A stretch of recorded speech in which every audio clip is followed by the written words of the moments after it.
Les entreprises du Mittelstand allemand connaissent un succès remarquable. Les 1000 à 1500 PME et ETI qui le composent représentent plus de 30% du chiffre d'affaires et 40% des exportations de l'économie allemande. Comment ces entreprises de taille moyenne arrivent-elles à damer le pion à des concurrents qui disposent de beaucoup plus de ressources? Leurs recettes du succès sont bien connues. Elles sont au nombre de 3. Premièrement, les entreprises du Mittelstand utilisent une stratégie de focalisation. Plutôt que de répartir leurs ressources entre plusieurs activités, elles les concentrent sur une seule activité.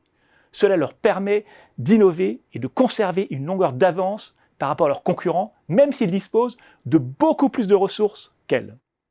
Deuxièmement, les entreprises du Mittelstand ne se cantonnent pas au seul marché allemand. L'exportation est une composante centrale de leur stratégie et réalise 23% des exportations des PME et ETI européennes contre seulement 10,5% pour les PME et ETI françaises.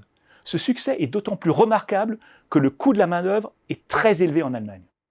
Troisièmement, les entreprises du Mittelstand donnent systématiquement la priorité au long terme. Cette orientation conditionne en grande partie la manière dont elles traitent leurs salariés. Par rapport aux PME et ETI françaises, elles investissent plus dans la formation et impliquent plus leurs salariés dans les processus de décision. In fine, cela favorise l'engagement et réduit le turnover.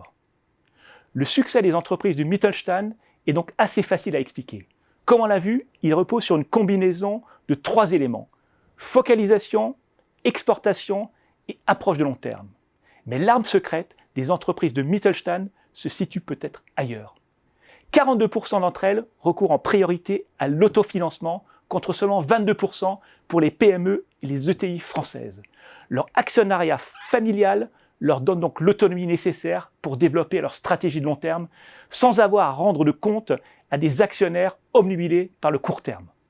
En bref, ce n'est pas uniquement la stratégie des entreprises du Mittelstand qui leur donne un avantage concurrentiel par rapport aux PME et ETI françaises, c'est également la manière dont elles sont financées. Une caractéristique beaucoup plus difficile à modifier que leur stratégie.